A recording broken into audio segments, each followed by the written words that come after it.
Jake Martinez pressed his face against the cold metal window of the transport ship. Outside, the massive Zephyrian research station looked like a giant crystal flower floating in space. Its blue and silver arms stretched out in all directions, each one bigger than any building Jake had ever seen on Earth. "Amazing, isn't it?" Dr. Lisa Parks said, sitting down next to the 12-year-old boy. She was his guardian for this trip, a scientist who had spent years studying alien life forms. "The Zephyrians built this station over 300 years ago. It's where the smartest young minds in the galaxy come to share their knowledge." Jake nodded but didn't take his eyes off the station. He had dreamed of this moment for months. When Earth received the invitation to send a representative to the Galactic Youth Science Symposium, nobody expected they would choose someone so young. Most of the other delegates would be teenagers or young adults from species that lived much longer than humans. The transport ship docked with a soft thud. Jake grabbed his small bag containing his presentation materials. Dr. Park had offered to help him prepare fancy holographic displays like the other species used, but Jake preferred to keep things simple. He had learned that sometimes the best way to explain something was to use basic tools that everyone could understand. They walked through the docking tube into the station. The gravity felt different here, lighter than Earth, but heavier than the transport ship. Jake's stomach did a small flip as his body adjusted. The hallways were huge, built to accommodate species much larger than humans. The walls glowed with a soft blue light that seemed to come from inside the metal itself. "Welcome to research. Station Alpha 7, a voice said in perfect English.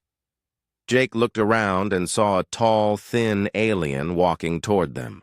The creature looked like it was made of blue crystal, with 6 arms and eyes that glowed like stars. "I am Commander Theklos, the station director. You must be the human delegation." Dr. Park stepped forward and bowed slightly. "I'm Dr. Lisa Park, and this is Jake Martinez, Earth's representative to the symposium." Commander Theklos looked down at Jake with what might have been surprise. It was hard to tell with alien faces. "This is your delegate? He appears to be quite young, even by human standards." "Jake is 12 years old, but he's exceptionally gifted," Dr. Park explained. "He's already completed university-level studies in multiple fields." "I see." The commander's voice sounded doubtful. "Well, I suppose humans have different standards for intellectual development. Please follow me to the main conference hall." As they walked through the station, Jake saw other young delegates from different species. There was a group of beings that looked like walking rocks, each one taller than a grown human. Another group had silver skin and moved like they were floating just above the ground.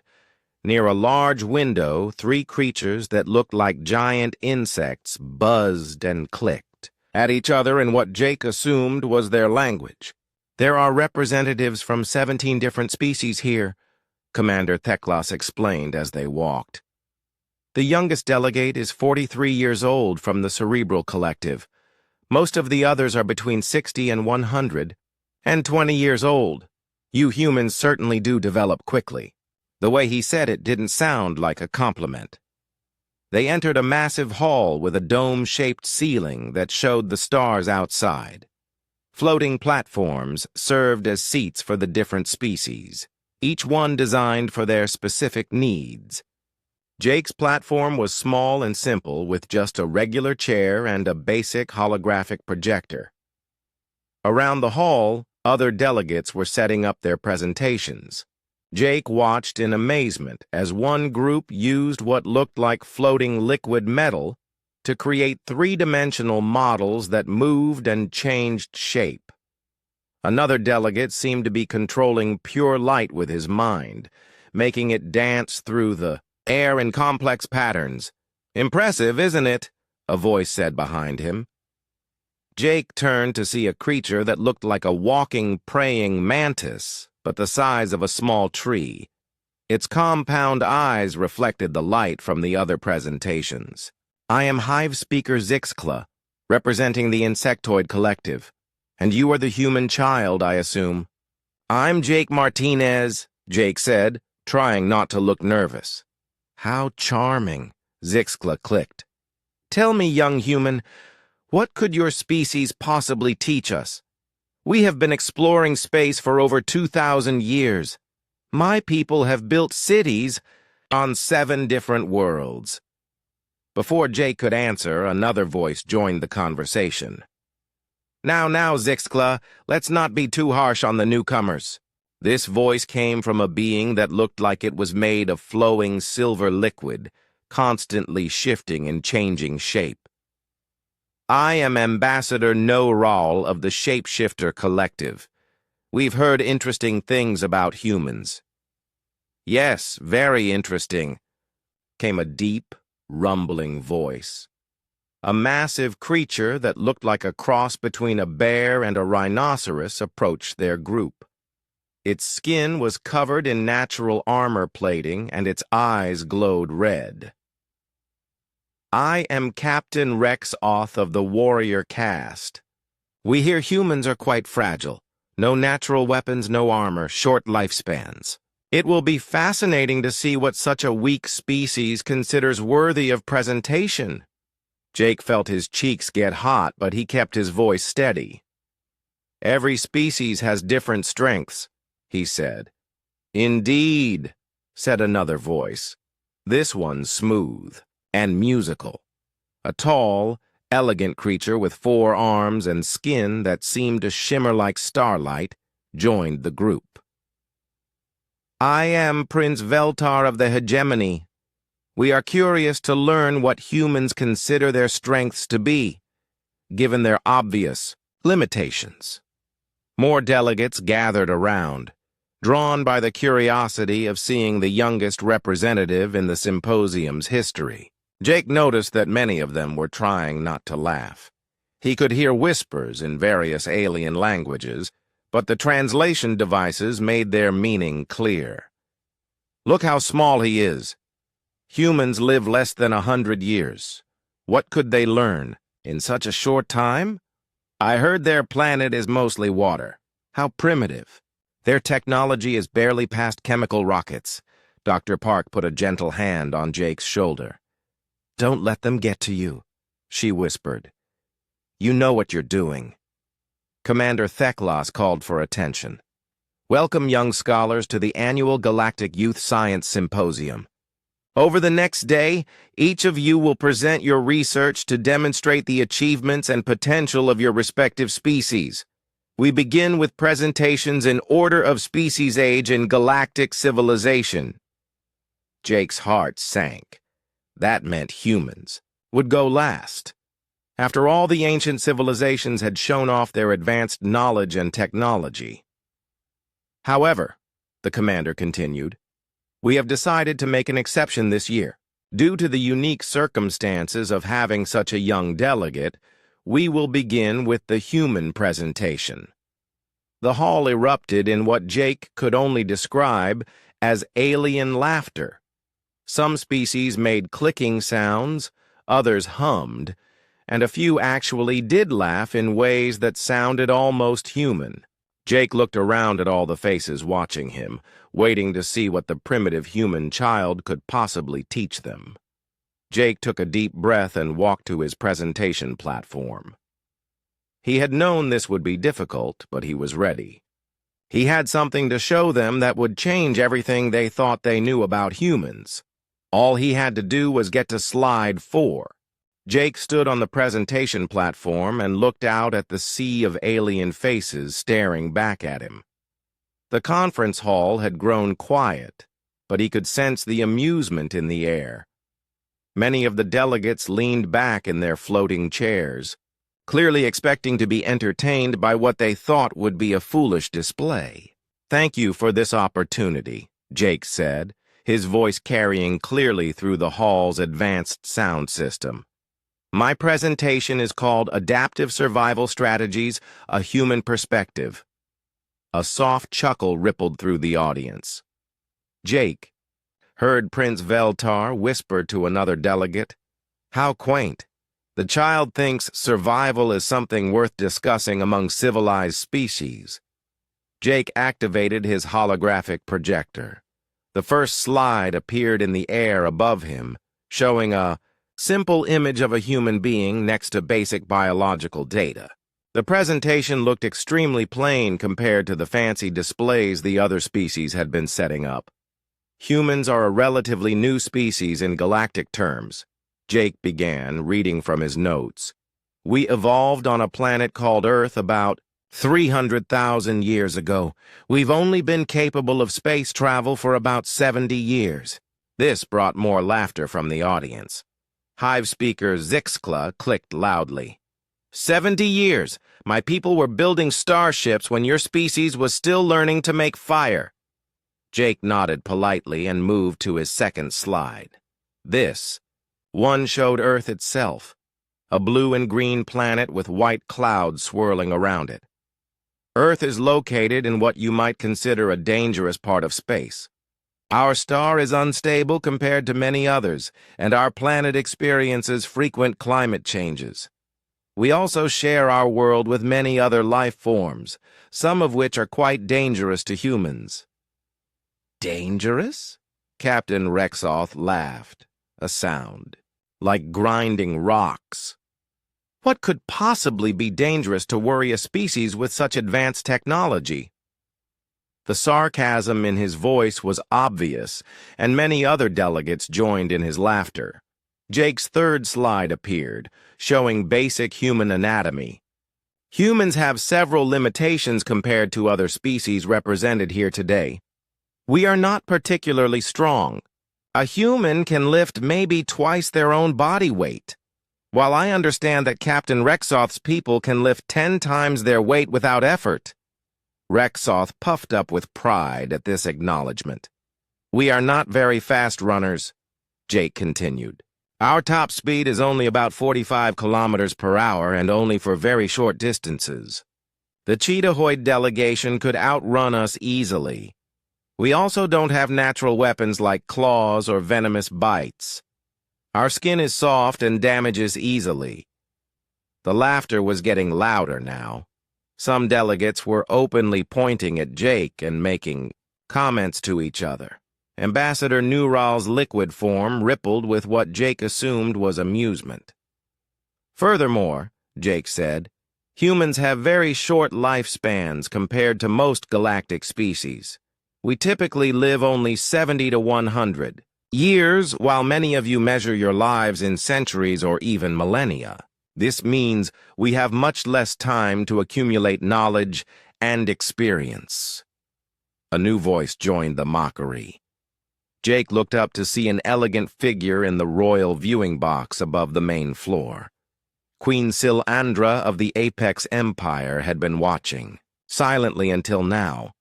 But she finally spoke, her voice carrying the authority of someone who ruled over 100 worlds.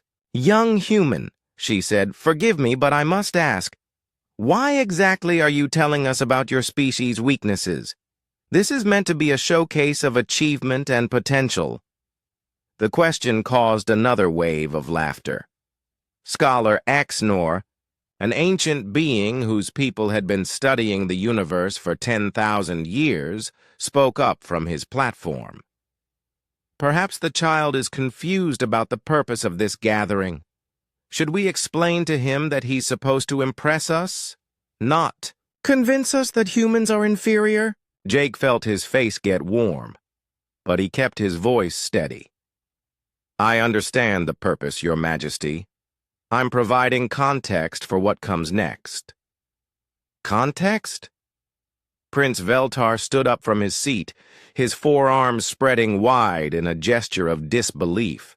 Child, you have spent 3 slides telling us that humans are weak, slow, fragile, and short-lived. What possible context could make that impressive? The alien delegates were enjoying this immensely now. Jake could see some of them placing bets on how badly his presentation would go.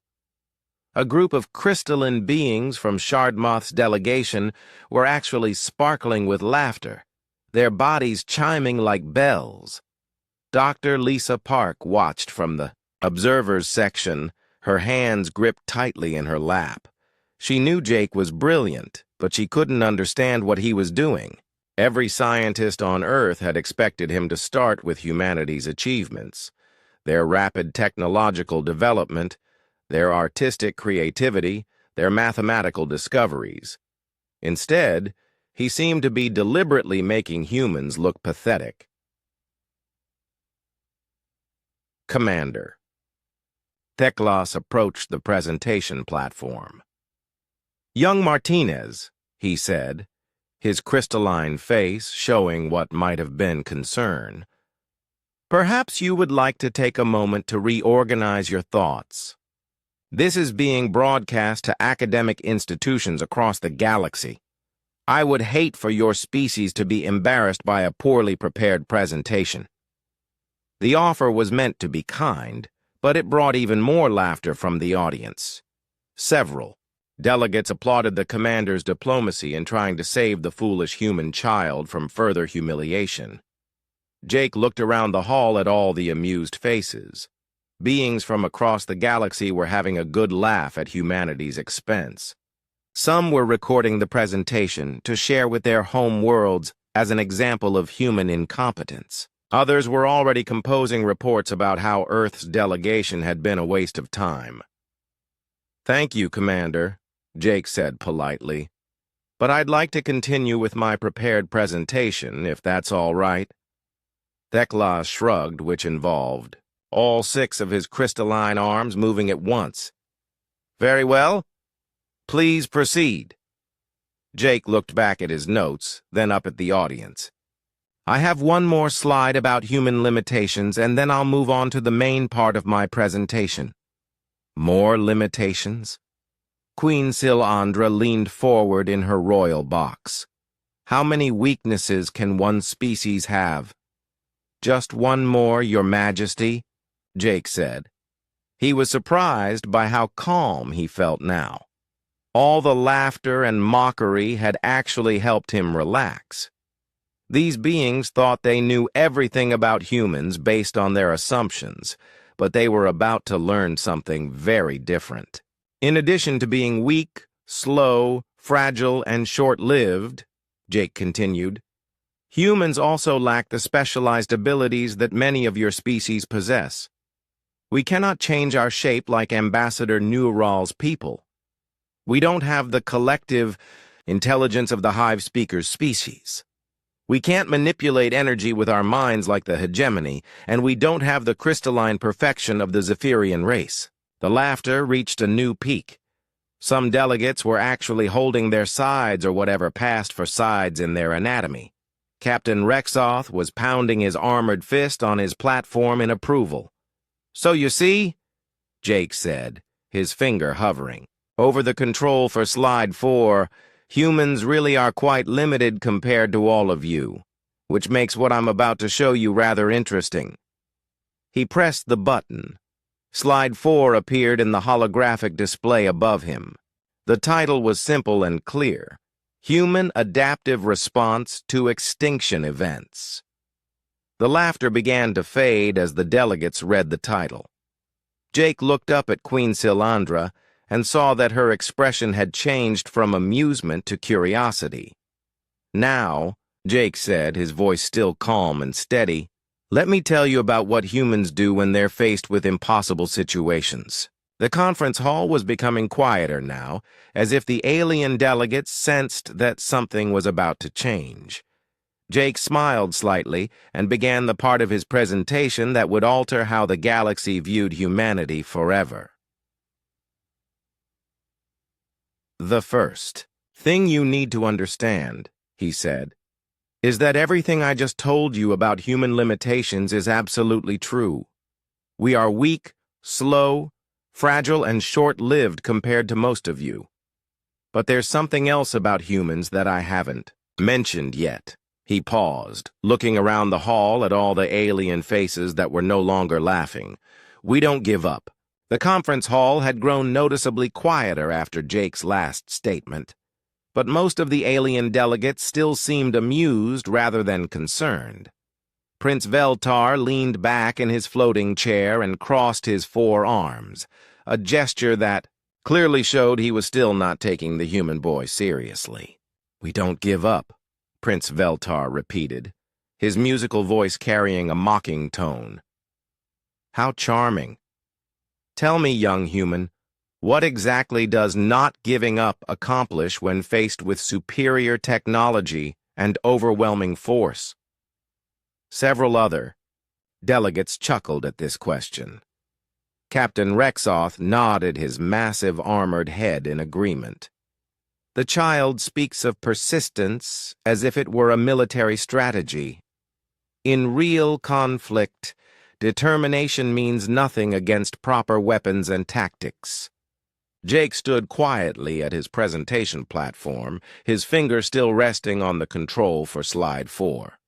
He looked up at the massive holographic display showing the title, Human Adaptive Response to Extinction Events, and then back at the audience. "That's an interesting question, Prince Veltar," Jake said. "I'll answer it in just a moment, but first, let me ask all of you something. How many extinction-level events has your species survived?" The question seemed to puzzle many of the delegates. Hive speaker Zixkla clicked her mandibles thoughtfully. "Extinction events? The insectoid collective has never faced extinction. We have always been too well organized and numerous to face such a threat. The shapeshifter collective adapts to any environment," Ambassador Neural added, his liquid form rippling with confidence. "We simply change our form to match whatever conditions exist. Extinction is not a concern for us." Scholar A.X. Nor spoke up from his platform, his ancient voice carrying the weight of millennia. "The archive keepers have preserved knowledge for 10,000 years. We have never faced extinction because we plan carefully and avoid dangerous situations." Queen Silandra watched the exchange with growing interest. Unlike the other delegates, she had stopped smiling entirely. Something about the human child's calm confidence in the face of their mockery was beginning to concern her. "You see," Jake continued, "that's exactly what I thought you would say. Most galactic species have never faced true extinction because you evolved on stable worlds with predictable conditions. You developed advanced technology and comfortable civilizations, and you've been careful to avoid anything that might threaten your existence. Naturally," Commander Thekla said, his crystalline form reflecting the light from the holographic displays around the hall. "Why would any intelligent species deliberately put themselves in danger? We achieve safety through planning and superior technology." "That makes perfect sense," Jake agreed. "It's the logical thing to do. But humans didn't have that option." He gestured to his display, which still showed the simple title of Slide 4. "Earth has tried to kill us many, many times. Not just individual humans, but our entire species. And every time it happened, we had a choice. Evolve or die." The laughter in the hall was fading now, replaced by a growing sense of curiosity. Some delegates were leaning forward in their seats, trying to understand where the human boy was going with his presentation. "Consider this," Jake said, his voice growing stronger. "How would your species react if your homeworld's temperature dropped by 15 degrees and stayed that way for 10,000 years? "Impossible," said Shardmoth, the crystalline delegate's body chiming with certainty. "Our environmental systems would maintain proper temperature. If they failed, we would simply relocate to a more suitable world." "What if relocation wasn't possible?" Jake asked. What if you were trapped on your world with no space technology and the climate change happened faster than you could develop it? Then we would die, Shardmoth admitted, her crystalline form dimming slightly. Humans lived through exactly that scenario, Jake said quietly. Not once, but 7 times. 7 ice ages, each one lasting thousands of years. Each one should have killed us all. The hall was becoming very quiet now. Even Prince Veltar had stopped looking amused. But we didn't die, Jake continued. We learned to make fire, to build shelters, to work together. We followed the herds of animals that could survive the cold. We ate anything that would keep us alive. We made tools from bones and stones. And when the ice finally melted, we were still there. Dr. Lisa Park watched from the observers section, finally beginning to understand what Jake was doing. He wasn't just giving a presentation about human achievements. He was systematically dismantling every assumption the aliens had made about what made a species successful. Then there were the supervolcanic eruptions, Jake said, advancing to the next part of slide 4. 74,000 years ago, a volcano on Earth released so much ash into the atmosphere that it blocked out the sun for years. The planet became cold and dark. Most life died. Surely that would be the end of any surface-dwelling species, said a delegate from the aquatic collective, his gills fluttering with concern. It nearly was, Jake agreed. Human population dropped to maybe 10,000 individuals worldwide. Any other species would have gone extinct. But humans adapted again. We learned to find food in the dark. We discovered which plants could grow without much sunlight. We shared resources and took care of each other. And we survived. Queen Silandra stood up in her royal viewing box, her elegant form silhouetted against the stars visible through the dome above. For the first time since the presentation began, she looked genuinely interested rather than amused. "Young human," she said, her voice carrying clearly through the hall. "These are impressive survival stories, but they describe events from your distant past. What relevance do they have to modern galactic civilization?" Jake looked up at her and smiled for the first time since beginning his presentation. "Your Majesty, with respect, you're asking the wrong question." A murmur of surprise went through the hall. No one spoke to Queen Silandra that way, especially not a 12-year-old from a species that had only recently learned to travel between stars. "The question isn't whether these events are relevant to modern civilization," Jake continued, his voice still respectful but growing more confident. "The question is, what did humans become as a result of surviving all these impossible situations?" He paused, looking around the hall at all the alien faces that were no longer laughing. The great minds of galactic civilization were beginning to realize that they might have made a serious mistake in their assumptions about humanity. "Because you see," Jake said, his finger moving back to the control for his presentation, "everything I've shown you so far is just the background. The ice ages, the volcanic winters, the climate disasters, those were just our training." Commander Theklos took a step closer to the presentation platform. "Training for what?" Jake's smile grew wider. "Training for this, for meeting all of you, for joining galactic civilization, for becoming something that the universe has never seen before." He looked back up at Queen Silandra, who was now gripping the railing of her viewing box with all 4 of her hands.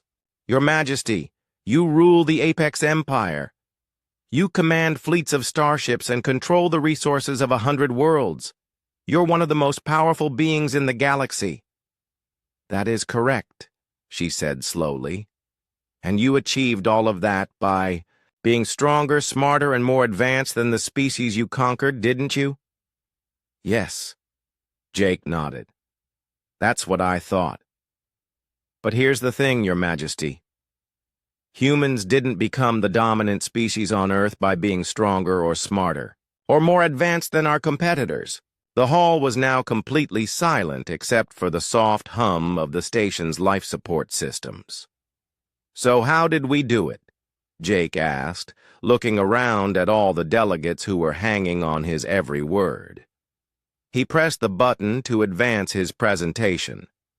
The real slide 4 appeared. The new slide that appeared above Jake was unlike anything the aliens had expected. Instead of simple charts or basic diagrams, this slide contained detailed analyses, complex data sets, and information that made several delegates sit up straighter in their seats. The title at the top read, Comparative Species Vulnerability Analysis, Why Humans Will Inherit the Galaxy. Queen Silandra's 4 hands tightened on the railing of her viewing box. What is this? Jake's voice cut through the stunned silence with startling clarity. This, Your Majesty, is what humans do when we want to understand something. We study it completely. We learn everything about it. And then we figure out how to survive it, outlast it, or defeat it. The slide was divided into sections, each one focusing on a different species represented in the hall. Jake gestured to the first section, which showed detailed information about the Apex Empire. Let's start with your people, Queen Silandra. The Apex Empire controls more territory than any other galactic power. Your species is physically perfect, stronger, faster, and more intelligent than almost anyone else. Your technology is centuries ahead of humanity's.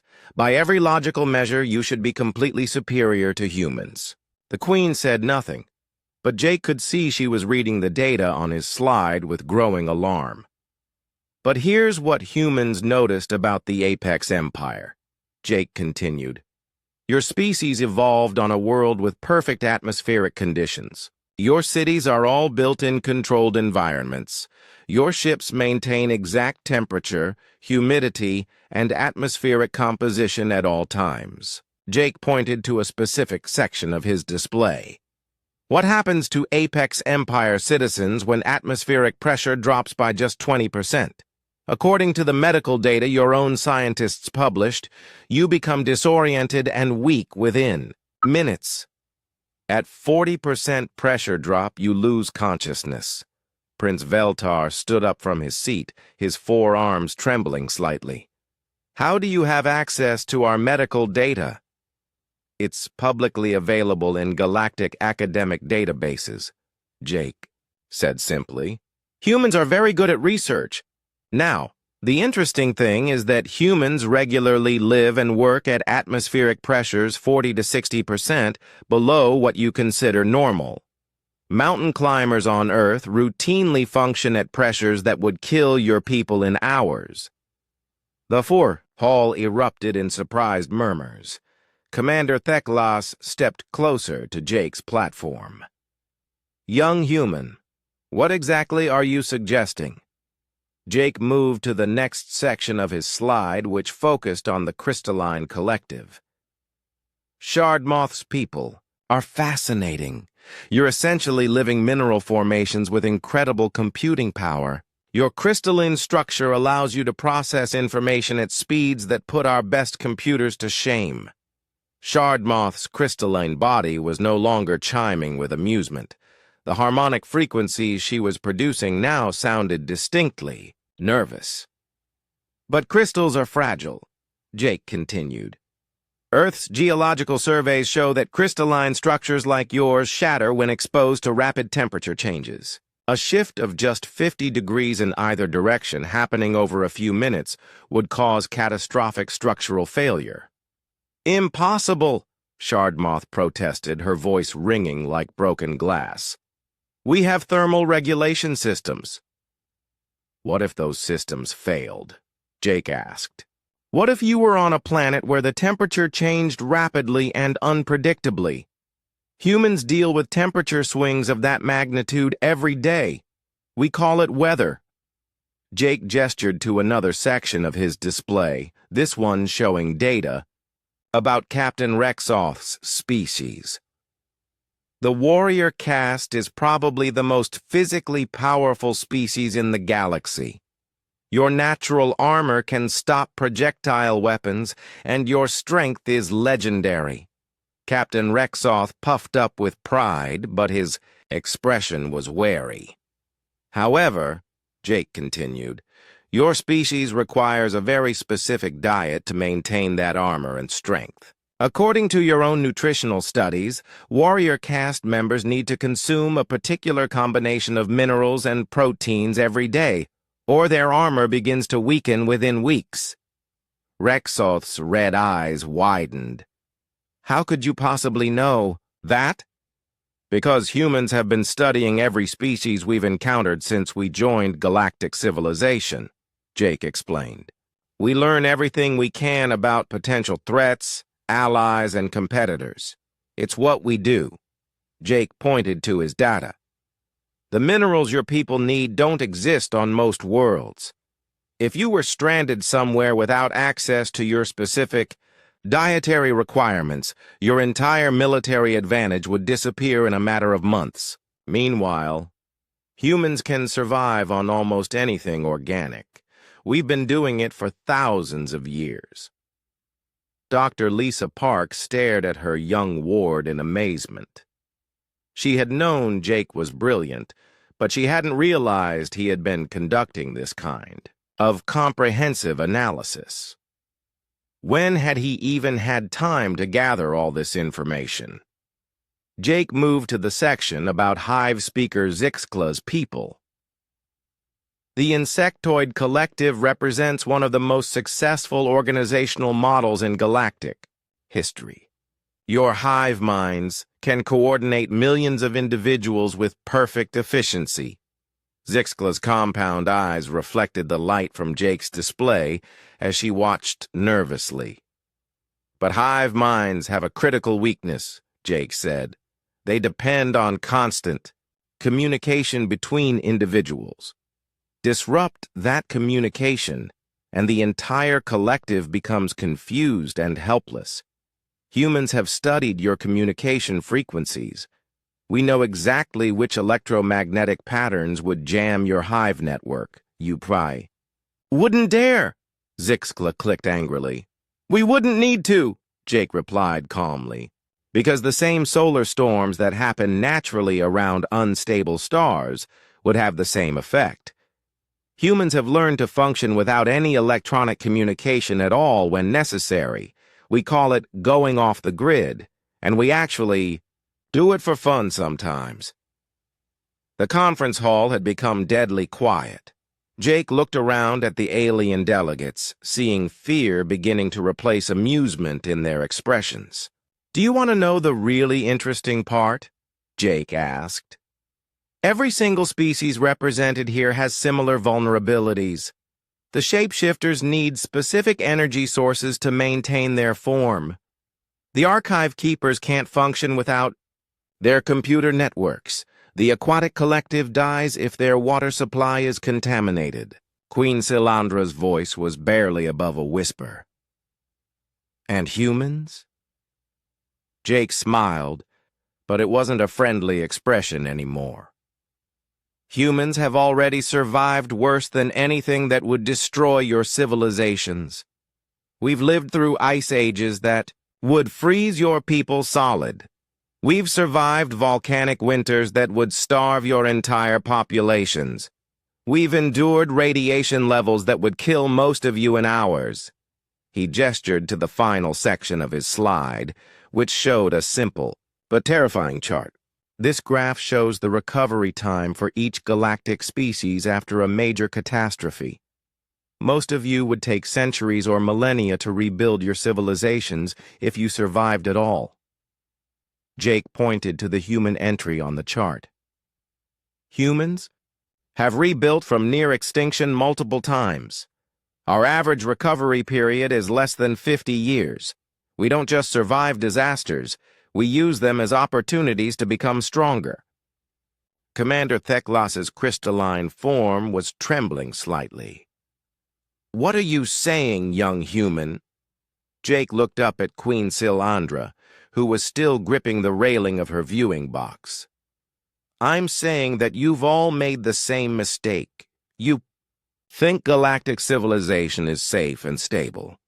You think your advanced technology and comfortable lifestyles will protect you forever." He paused, letting his words sink in. "But the universe doesn't care about your comfort or your technology. Stars go supernova. Asteroids hit planets. Climate changes. And when that happens, all of your advantages disappear." Jake gestured to his comprehensive analysis. "Every species here is perfectly adapted to current galactic conditions. But humans? We're adapted to survive anything the universe can throw at us." The silence in the hall was now complete. Jake looked around at all the alien faces staring at him in growing horror. "You laughed at us because you thought we were weak," he said quietly. "But you were looking at strength all wrong. Real strength isn't about being the biggest or the fastest or the smartest. Real strength is about still being alive when everything else is dead." Queen Silandra finally found her voice. "What do you want from us?" Jake's expression softened slightly. "Nothing, Your Majesty. We don't want to conquer you or destroy you. We just wanted you to understand what you're really dealing with when you interact with humanity." He looked back at his slide showing all the detailed analyses of galactic species vulnerabilities, because sooner or later, the galaxy is going to face a real crisis, and when that happens, you're going to need us a lot more than we need you. The massive conference hall fell into a silence so complete that Jake could hear the soft humming of the station's life support systems. Every alien delegate sat frozen in their seats, staring at the holographic display that showed their species, most carefully hidden weaknesses laid bare by a 12-year-old human child. Jake looked around the hall, watching as the reality of his presentation sank in. These beings had ruled the galaxy for millennia, confident in their superiority over younger species like humanity. Now they were seeing themselves through human eyes for the first time, and they didn't like what they discovered. "You said humans are good at research," Queen Silandra said slowly, her voice carrying across the silent hall. "How long have your people been conducting this analysis?" "Since the day we made first contact with galactic civilization," Jake replied honestly. "Every human scientist, every diplomat, every student who has interacted with your species has been gathering information. We study everything: your biology, your technology, your psychology, your history." Ambassador Newral's liquid form rippled with what Jake was beginning to recognize as anxiety. "But why? If you truly don't wish to conquer us, why gather such detailed intelligence on our weaknesses?" Jake considered the question carefully. "Because that's what humans do when we encounter something new. We try to understand it completely. Knowledge helps us survive." He gestured to his holographic display, which still showed the comprehensive vulnerability analysis.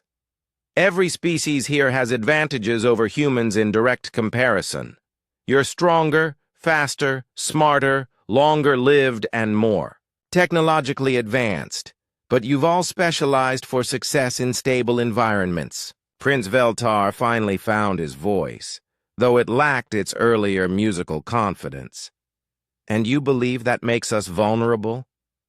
"I know it does," Jake said simply, "because humans have faced extinction over and over again, and we've learned that specialization is a luxury that only the safe can afford.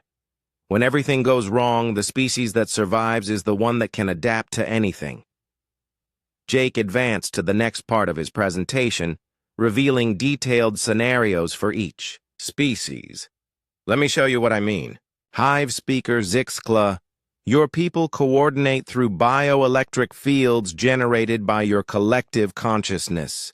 It's incredibly efficient, and it's made your civilization one of the most organized in the galaxy. Zixkla's compound eyes reflected the changing light from the holographic display. Our hive mind is our greatest achievement. It's also your greatest weakness, Jake continued. The same electromagnetic pulse that humans use to treat certain medical conditions would disrupt your bioelectric fields. Your entire species would become confused and helpless within minutes. That's impossible, Zixkla protested, but her clicking sounds betrayed her growing fear. Actually, it happens naturally during solar flares, Jake explained. Humans have records of similar electromagnetic events on Earth. When they occur, we lose some electronic devices, but we adapt and continue functioning. Your species would face complete social collapse. Jake turned to Captain Rex Oth. Your people are the ultimate warriors, Captain. Your natural armor and incredible strength have made you the most feared military force in the galaxy. Rexoth straightened with pride, but his red eyes remained wary. However, Jake continued, your armor and strength depend on a very specific metabolic process that requires rare minerals. Without those minerals, your people become weak and vulnerable within weeks. Jake's display showed detailed nutritional data that made Rexoth's eyes widen in shock. The minerals you need exist on only 12 worlds in the galaxy. If something happened to those mining operations, a natural disaster, a blockade, or simple equipment failure, your entire military advantage would disappear. How do you know this? Rexoth demanded. Because humans face nutritional challenges all the time, Jake replied. We've learned to extract nutrients from thousands of different sources. When our food supply is disrupted, we adapt our diet. When our farms fail, we learn to eat things we never considered food before. Dr. Lisa Park watched in amazement as Jake systematically dismantled the confidence of every major galactic power. She was beginning to understand that this wasn't just a presentation. It was a demonstration of human strategic thinking that would change how the galaxy viewed Earth forever. Jake moved on to Scholar Axnor's people. The archive keepers have preserved knowledge for 10,000 years. Your computer networks contain the accumulated wisdom of countless civilizations. Scholar Axnor nodded proudly, his ancient form radiating confidence in his people's achievements. But your entire civilization depends on those computer networks functioning perfectly, Jake continued. A major system failure would leave your people helpless, unable to access the knowledge they need to survive. Our systems are perfectly maintained, Axnor protested. No system is perfect forever, Jake replied. Humans learned that lesson when our early computers failed during critical moments. We developed backup systems, manual procedures, and alternative methods for everything important. When our technology fails, we fall back on older, simpler methods that still work. Jake's presentation moved to Shardmoth's crystalline people. The crystalline collective represents mathematical perfection in biological form. Your species can perform calculations that would take our computers years to complete. Shardmoth's crystalline body chimed nervously as Jake continued. But crystalline structures are fragile in ways that organic beings are not. Rapid temperature changes, specific vibrations, or certain chemical exposures could shatter your people like glass. We control our environment precisely to prevent such risks, Shardmoth said, her voice ringing with defensive tones. What happens when you can't control your environment? Jake asked. Humans have survived in temperatures ranging from -40 to +50 degrees Celsius. We've lived through earthquakes, floods, volcanic eruptions, and chemical exposure that would destroy crystalline structures instantly. The implications of Jake's analysis were becoming clear to everyone in the hall. Each species had achieved greatness through specialization, but that same specialization made them vulnerable to disruption in ways that humans simply weren't. Commander Theklas stepped closer to Jake's platform, his 6 crystalline arms moving in agitation. "Young human, you seem to be suggesting that our advanced civilizations are somehow inferior to your primitive adaptation methods." "Not inferior," Jake corrected. "Just different. Your civilizations are masterpieces of engineering and organization. They're beautiful, efficient, and incredibly successful under current galactic conditions." He paused, looking around the hall at all the worried alien faces. "But current conditions don't last forever, and when they change, the species that survives isn't the one with the best technology or the most perfect society, it's the one that can change with them." Queen Silandra had been listening to every word, her 4 hands now gripping the railing of her viewing box so tightly that Jake could see the metal bending under the pressure. "You're describing us as if we're delicate flowers in a greenhouse," she said, her voice tight with controlled anger. "Beautiful but fragile, unable to survive in the real world." Jake looked up at her with genuine respect. "Your Majesty, with all due respect, that's exactly what you are. And there's nothing wrong with that, as long as the greenhouse never breaks." The Queen's expression darkened. "And you believe it will break?" Jake's expression became serious. "Your Majesty, the greenhouse is already breaking. The galaxy is changing, faster than it ever has before. New species are making contact every year. Technologies are advancing at unprecedented rates. Political alliances are shifting." He gestured to his holographic display, which now showed projections of galactic development over time. "In 50 years, the galaxy will be a completely different place than it is today. The species that thrive will be the ones that can adapt to rapid change. The species that don't, won't." The silence that followed was even deeper than before. Every delegate in the hall was processing the implications of what the human child had just told them. Finally, Prince Veltar spoke, his musical voice barely above a whisper. "What do you propose we do about this?" Jake smiled for the first time since beginning the serious part of his presentation. "That's the beautiful part, Prince Veltar. You don't have to do anything." The confusion in the hall was palpable. "Because humans are already here," Jake continued. "We're already part of galactic civilization, and when the time comes that adaptation and survival skills become more important than specialization and perfection, humanity will still be your allies." He looked around the hall one more time, meeting the eyes of delegates who had been laughing at him just minutes earlier. "We just wanted you to understand what that alliance really means." Queen Silandra stood slowly from her throne in the royal viewing box, her elegant form silhouetted against the star field visible through the dome above. Every being in the conference hall turned to look at her, recognizing that whatever she said next would determine how the galaxy would respond to humanity's revelation. "Young Jake Martinez," she said, her voice carrying the authority of someone who had ruled over 100 worlds for 3 centuries, "you have presented us with a fascinating analysis, but I find myself wondering about something." Jake remained calm at his presentation platform, though he could sense the tension building in the hall. "What would you like to know, Your Majesty?"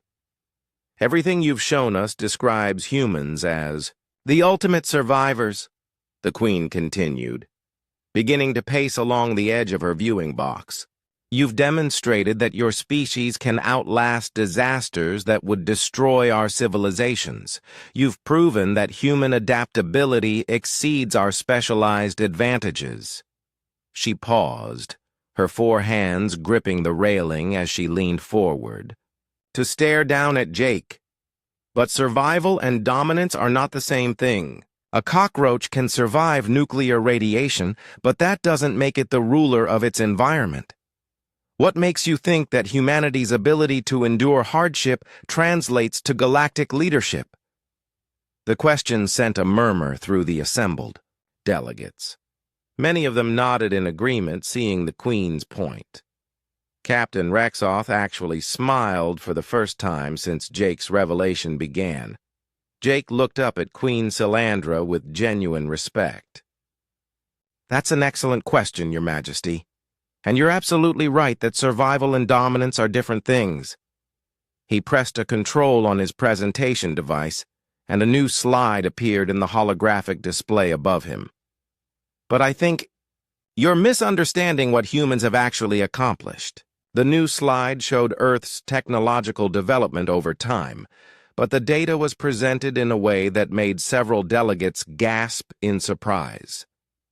Most galactic species develop technology slowly and steadily over thousands of years, Jake explained. The pattern is very predictable. Gradual advancement, careful testing, methodical improvement. He gestured to charts showing the development curves of various alien civilizations. Scholar Exnor's people took 2,000 years to develop. Spaceflight after they discovered electricity. The Crystalline Collective spent 1,500 years perfecting their communication networks. "We were being careful and thorough," Shardmoth protested, her crystalline form chiming defensively.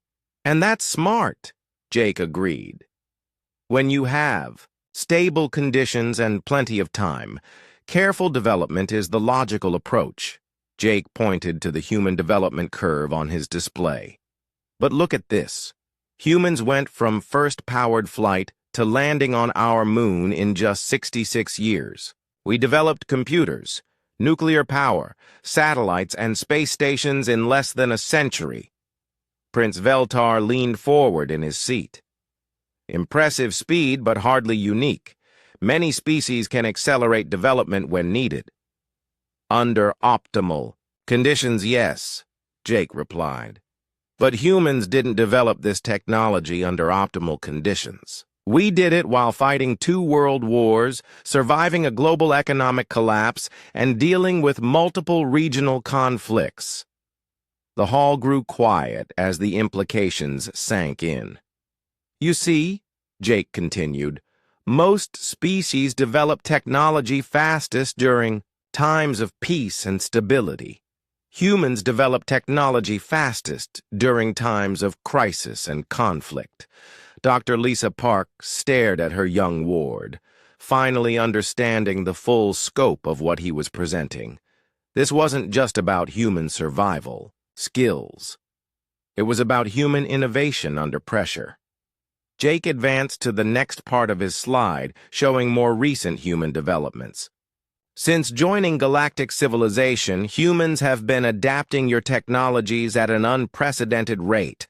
We've learned to operate Zephyrian crystal computers, pilot hegemony energy ships, and communicate through insectoid bionetworks." "Commander."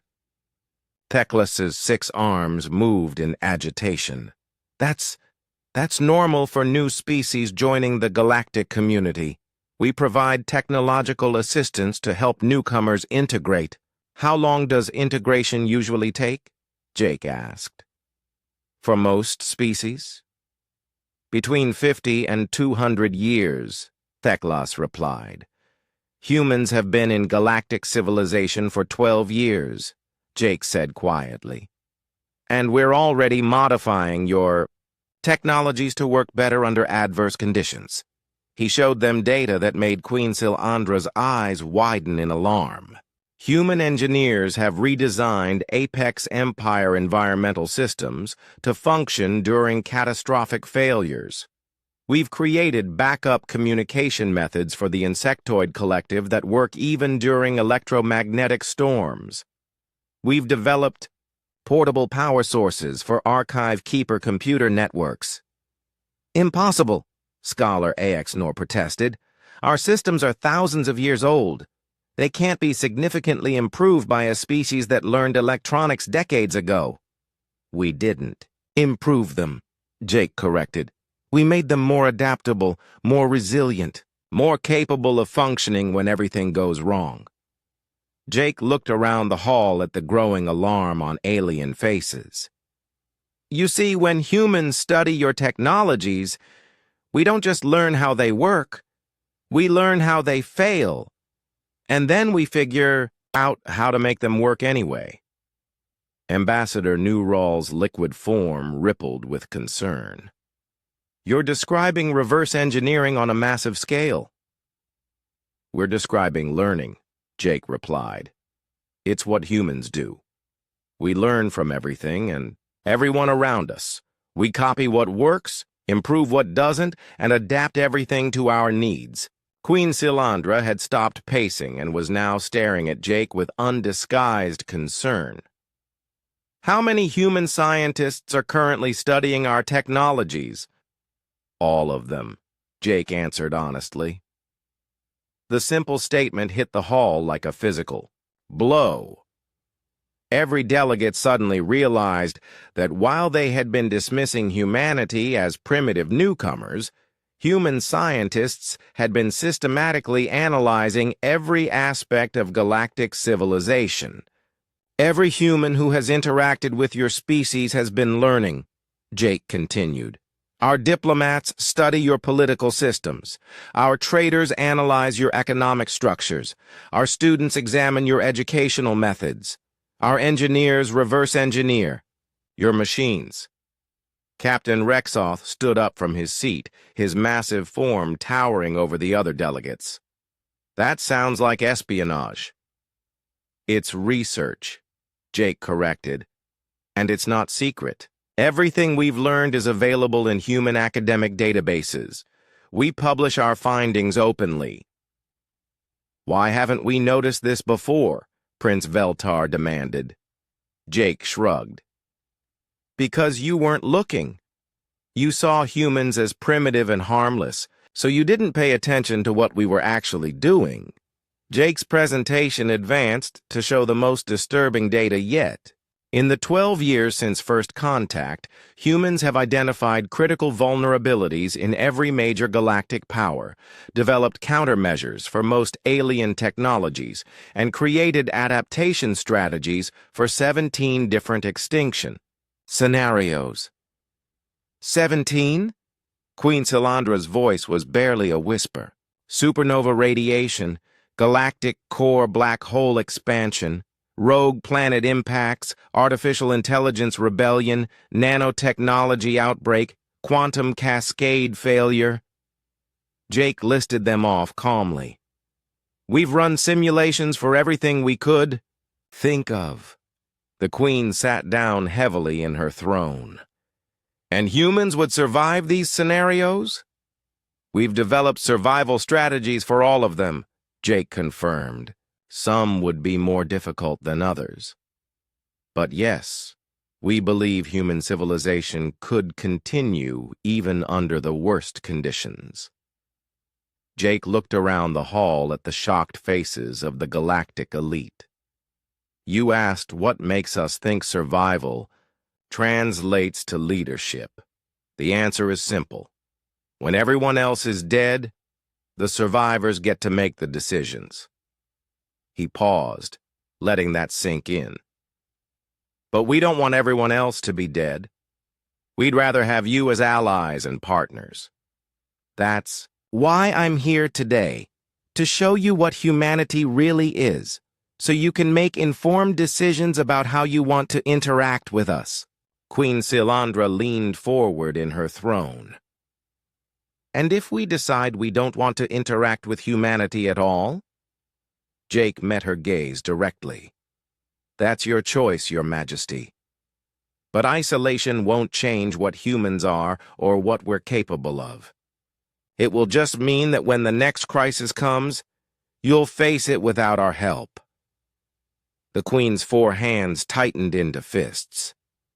"You're threatening us." "No, Your Majesty," Jake replied softly. "I'm warning you. There's a difference." The silence that followed was the deepest yet. Every being in the hall was processing the reality that humanity wasn't just another galactic species. They were something entirely new and potentially unstoppable. Finally, Queen Silandra spoke again, her voice heavy with the weight of realization. "What do you want from us, humans?" Jake looked up at Queen Silandra and around the hall at all the alien faces staring at him with mixtures of fear, respect, and dawning understanding. The 12-year-old human boy who had been laughed at just an hour ago now held the attention of the galaxy's most powerful beings. "What we want, Your Majesty, is very simple," Jake said, his voice carrying clearly through the silent hall. "We want to be understood." He gestured to his presentation, which still showed the comprehensive analysis of galactic civilizations. For 12 years, every species in the galaxy has seen humans as amusing primitives. Weak, short-lived, technologically backward newcomers who were lucky to be invited to join galactic civilization. Prince Veltar shifted uncomfortably in his seat. That was perhaps an unfair assessment. "It was an understandable assessment," Jake corrected. "Based on the information you had, your conclusions were logical. Humans are weak compared to most of you. We are short-lived. Our technology was primitive when we made first contact." Jake paused, looking around the hall. "But you made the same mistake that almost every predator on Earth made when they first encountered humans. You focused on our apparent weaknesses and ignored our actual strengths." Dr. Lisa Park watched from the observers section as Jake delivered what amounted to a complete redefinition of humanity's place in galactic civilization. She was beginning to realize that this presentation would be studied by alien scholars for generations to come. "The thing about humans," Jake continued, "is that we don't think like other species. When we encounter something stronger, faster, or smarter than us, we don't try to compete directly. We find another way." He advanced his presentation to show historical examples from Earth. When humans encountered large predators with claws and fangs, we didn't try to grow claws and fangs. We made spears and bows. When we faced animals that were faster than us, we didn't try to run faster. We learned to track them until they were exhausted. Captain Rexoth leaned forward, his armored form reflecting the light from the holographic display. "You're describing hunting strategies." "I'm describing human strategies," Jake replied. "For everything. When we encounter a problem we can't solve with strength, we solve it with intelligence. When we can't solve it with intelligence, we solve it with persistence. When we can't solve it with persistence, we change the rules of the problem."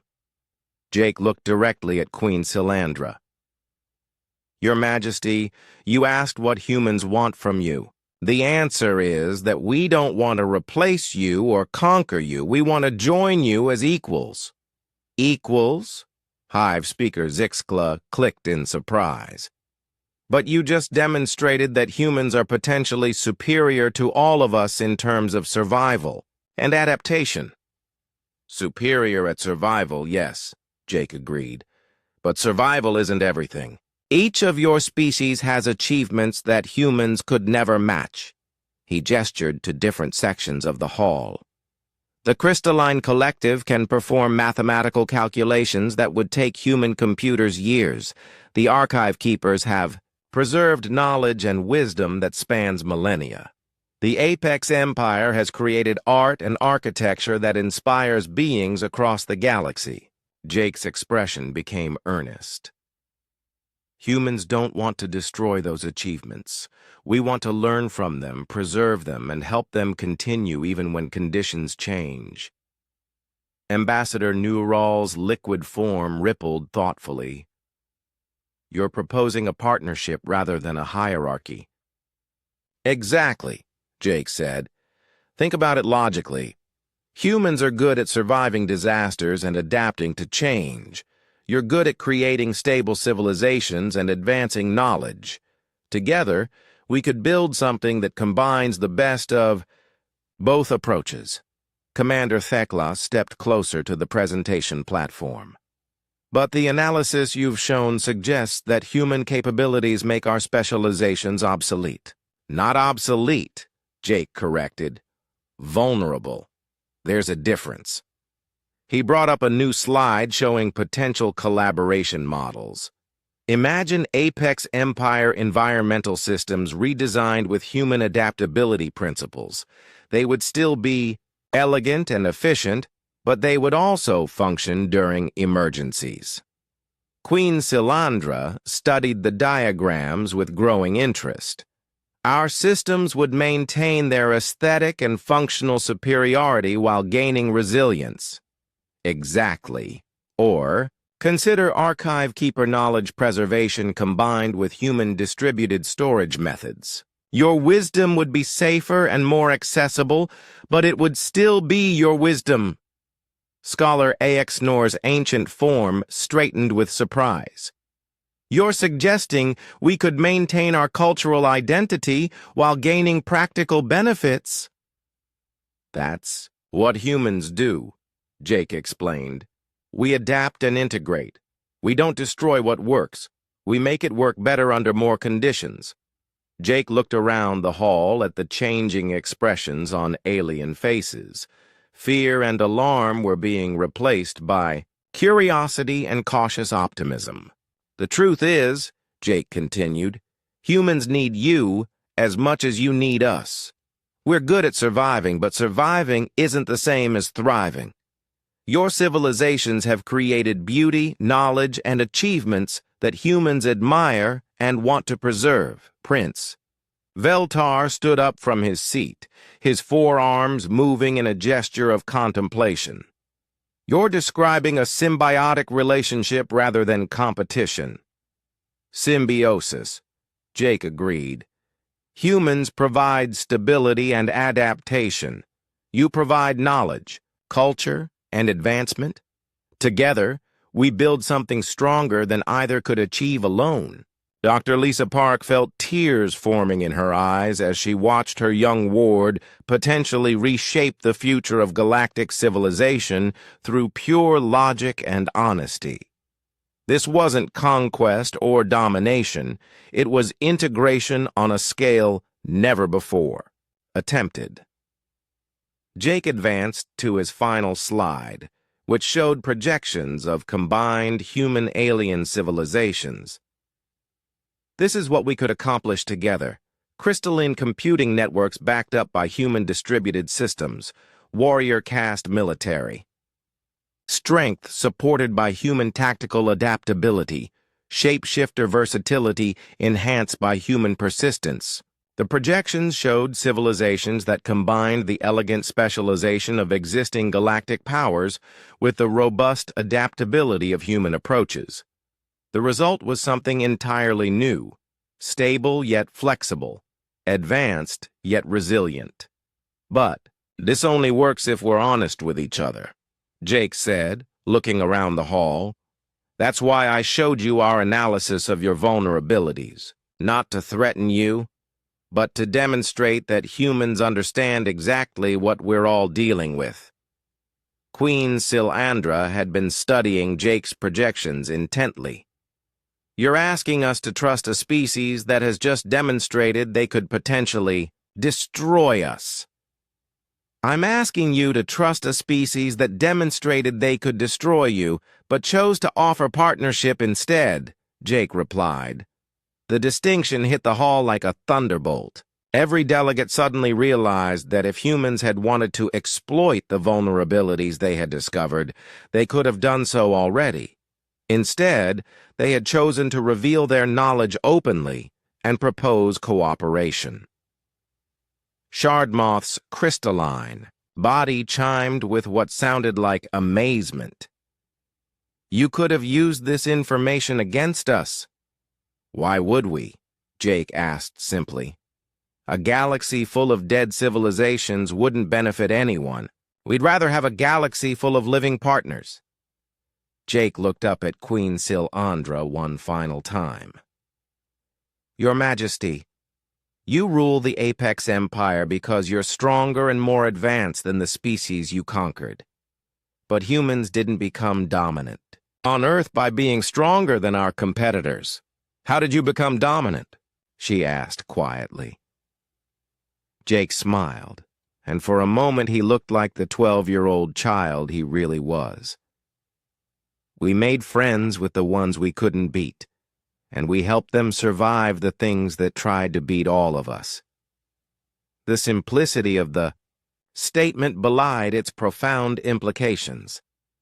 Humans hadn't succeeded through conquest or superiority, but through alliance and mutual support.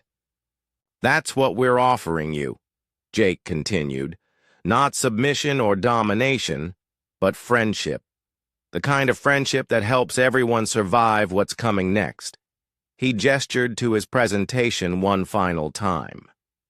"Because something is always coming next, and when it does, wouldn't you rather face it with allies who specialize in surviving impossible situations?" The hall fell silent as every delegate considered the offer that had just been presented to them. The paradigm had shifted completely. Humans weren't asking for a place in galactic civilization. They were offering to help preserve it. Queen Silandra stood slowly from her throne, her 4 hands gripping the railing of her viewing box as she stared down at the human child who had just changed everything. "What happens now?" she asked. Jake looked up at Queen Silandra as she stood at the railing of her viewing box, her elegant form silhouetted against the stars. The most powerful ruler in the galaxy was waiting for his answer, and every being in the conference hall held their breath to hear what the 12-year-old human would say. "What happens now, Your Majesty," Jake said quietly, "is that you make a choice." He gestured to his presentation, which still showed the projections of combined human-alien civilizations. "You can continue treating humans as primitive newcomers who got lucky enough to join galactic civilization. You can ignore what I've shown you today and go back to the way things were." Jake paused, looking around the hall at the assembled delegates, who had transformed from amused spectators to worried observers over the course of his presentation. "Or you can accept that the galaxy has changed, that humanity isn't just another species to be catalogued and dismissed, but something entirely new that requires a completely different approach." Queen Silandra was quiet for a long moment, her 4 hands gripping the railing as she processed the implications. Finally, she spoke, her voice carrying across the silent hall. "You've presented us with a comprehensive analysis that demonstrates human superiority in adaptation and survival. You've shown us vulnerabilities in our civilizations that we didn't know existed. You've offered partnership while holding what amounts to a weapon capable of destroying us all." Jake nodded. "That's an accurate summary, Your Majesty. And yet," the Queen continued, "you stand there as a child, speaking of friendship and mutual benefit. Either you're the most sophisticated manipulator I've ever encountered, or you're exactly what you appear to be. A young human who genuinely believes cooperation is better than conquest. I'm just a kid who's really good at research," Jake replied with a slight smile. "But I'm also human, which means I think about problems differently than most species." Dr. Lisa Park watched from the observers section as the fate of human galactic relations hung in the balance. She could see the struggle playing out on Queen Silandra's face as the ruler of the Apex Empire wrestled with a decision that would affect the entire galaxy. "Your Majesty," Prince Veltar called out from his platform, "perhaps we should consider the implications more carefully. This human child has essentially delivered an ultimatum disguised as a scientific presentation." "Have I?" Jake asked, turning to face the prince. "What exactly am I threatening you with?" Prince Veltar hesitated. "You're threatening us with survival," Captain Rexoth finished grimly. "You're threatening us with the knowledge that when the next crisis comes, humans will still be here while the rest of us might not be." Jake nodded. "That's not a threat, Captain. That's just reality. I can't change what humans are any more than you can change what your people are." Commander Thekla stepped forward, his crystalline form reflecting the lights from the various holographic displays around the hall. "Young human, you fundamentally altered how we must view your species. The question is whether this was your intention from the beginning." "The intention was to be understood," Jake replied honestly. "Humans have been trying to figure out our place in galactic civilization for 12 years. We've been adapting to your technologies, learning your customs, and following your rules. But we've also been preparing for the possibility that cooperation might not work." Jake gestured to his comprehensive analysis. "This presentation represents what humans do when we want to understand something completely. We study every angle, consider every possibility, and prepare for every contingency, including the contingency that we might reject your offer of partnership," Queen Silandra observed. "Especially that contingency," Jake confirmed. "Humans have a saying, hope for the best, prepare for the worst.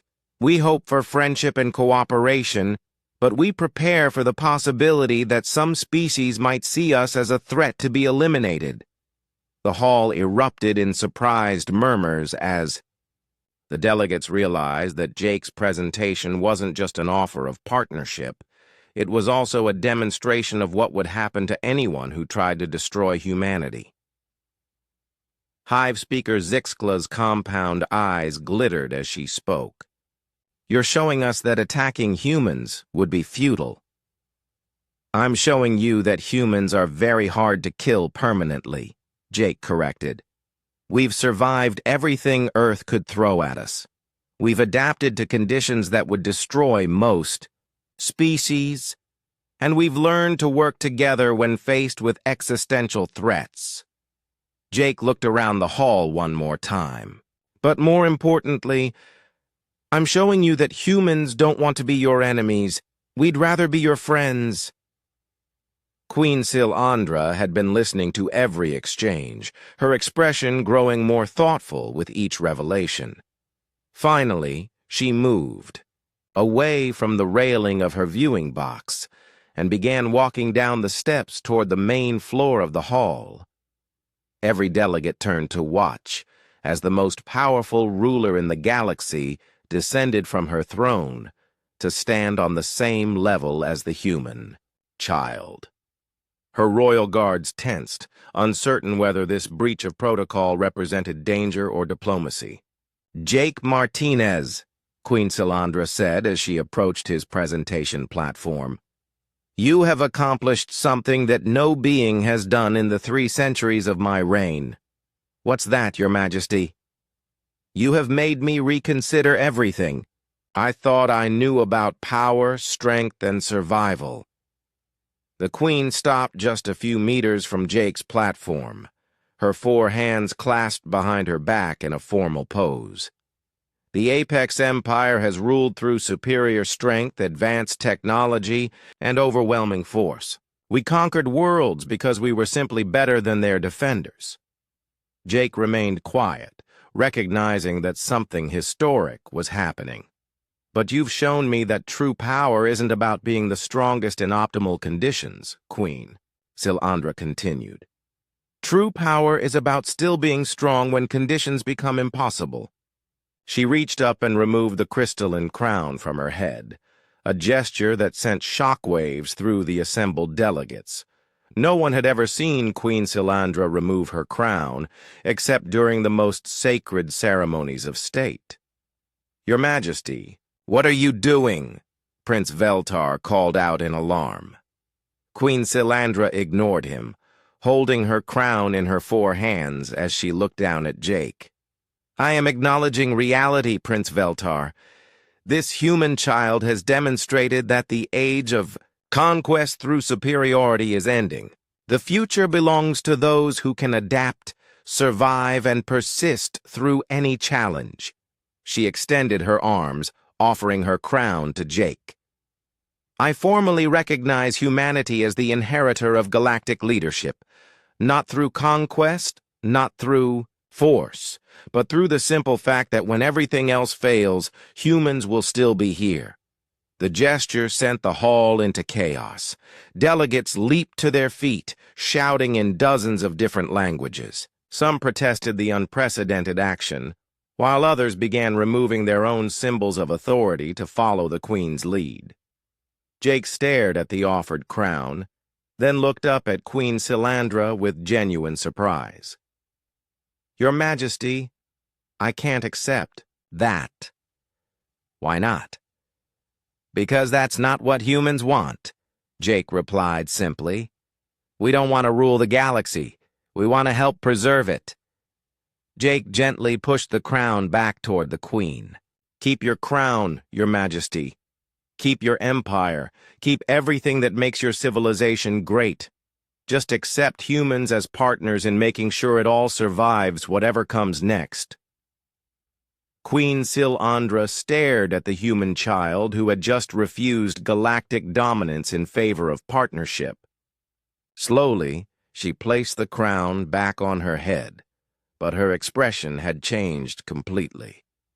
"Then let it be recorded," she announced, her voice carrying clearly through the chaotic hall, "that Queen Silandra of the Apex Empire formally recognizes humanity as equal partners in galactic civilization, with all the rights, responsibilities, and protections that status entails." One by one, the other delegates began to quiet their protests and add their own declarations.